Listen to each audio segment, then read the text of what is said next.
Europe 1, il est 9h04.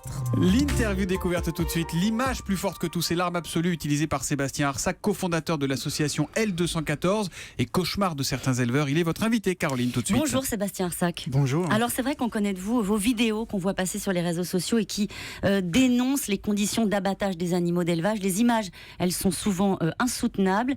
Vous pourriez militer contre, je sais pas moi, la misère dans le monde, l'illettrisme, la maltraitance des enfants. Pourquoi cette cause-là ? Oui, je me suis engagé assez tôt. Là, on parle beaucoup des migrants. Enfin, je me souviens d'avoir participé à des manifestations à Lyon pour les sans-papiers. On était 50 personnes. Et souvent, dans les personnes que je rencontre qui militent pour les animaux, il n'y a pas cette coupure, en fait, entre d'un côté un engagement pour les animaux et d'un autre côté un engagement pour les humains. Je pense que c'est un mouvement qui va dans le même... Enfin, c'est vraiment quelque chose qui va dans le même sens. Vous êtes militant dans l'âme, c'est ça que vous voulez dire ? Oui, c'est ça. Je vois, par exemple, Mathieu Ricard, qu'on connaît beaucoup sur ses projets humanitaires, qui a plus d'une centaine de projets humanitaires, s'engage beaucoup pour la question animale et de la même façon, je pense que lui, il rejoindrait cette citation d'Yann Arthus Bertrand qui dit: face à la souffrance d'un être humain ou d'un animal non humain, il y a deux attitudes possibles, soit construire un mur d'indifférence ou au contraire s'ouvrir et s'ouvrir à la compassion, quoi, s'ouvrir et se laisser atteindre. Alors, ce qui est étonnant avec vous, c'est que vous n'étiez absolument pas prédestiné pour cette cause-là en particulier, car vous avez grandi en Auvergne dans une famille de bouchers. Vous étiez du genre, à l'époque, à cacher du saucisson sous votre oreiller. Oui, absolument. Ça, c'est vrai. Je pense que ce contact avec les animaux, justement, oui, c'est tout à fait vrai. Je cachais du saucisson, j'ai offert un jambon sec à mon frère pour ses 18 ans. Et donc, j'étais vraiment ce qu'on appelle, entre guillemets, un viandard. C'est pas forcément péjoratif. Je suis pas né aujourd'hui comme je suis, voilà.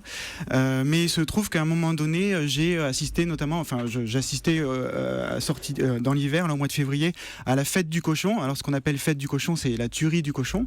Mon grand-père d'ailleurs était le seigneur, c'est-à-dire seigneur, celui qui saigne du village. C'est lui qu'on appelait pour aller. À l'époque, ça vous choquait pas ? Pour le coup de couteau. Ça me choquait pas. C'était au contraire une journée de convivialité.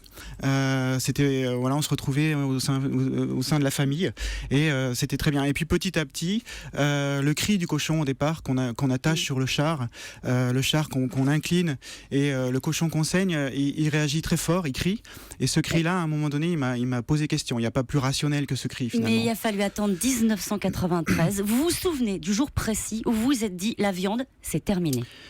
Oui, j'étais sur le canapé en train de lire une BD, j'aime bien les BD, le Lama Blanc de Jodorowsky, qui est une espèce de fresque un peu sur le bouddhisme, et j'étais en train de manger du lard sec, et puis j'ai vu sur une case, c'est vrai, et je lis sur une case qu'il y a des civilisations qui ne mangent pas d'animaux, civilisation là pour le coup en Inde, et là ça me fait un choc, parce que j'étais assez anti-corrida, anti-chasse, voilà, comme beaucoup de gens, ça me choquait, et là il y a une histoire de cohérence. Je suis un scientifique, j'ai fait des études de maths.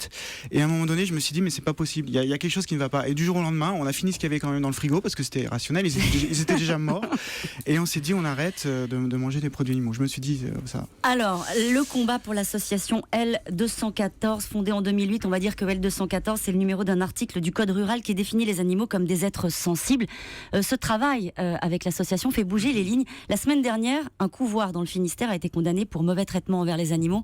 Après une vidéo que vous avez postée, où on voyait des poussins broyés. Quand ça marche comme ça, vous avez le sentiment que, au fond, militer, ça sert à quelque chose, que vous faites bouger les lignes, vous faites rentrer ces sujets-là dans le débat. L'association, on a créé une association, c'est un outil. Au départ, on est comme je suis pas né végétarien, on n'est pas non plus militant dans l'âme. Mais à un moment donné, on s'est dit, il faut faire quelque chose. Il y a ma propre assiette, et puis à un moment donné, on veut élargir le débat. Et ces images sur les couvoirs, quand on s'intéresse à la question animale, tout le monde connaît ça dans le milieu, on va dire.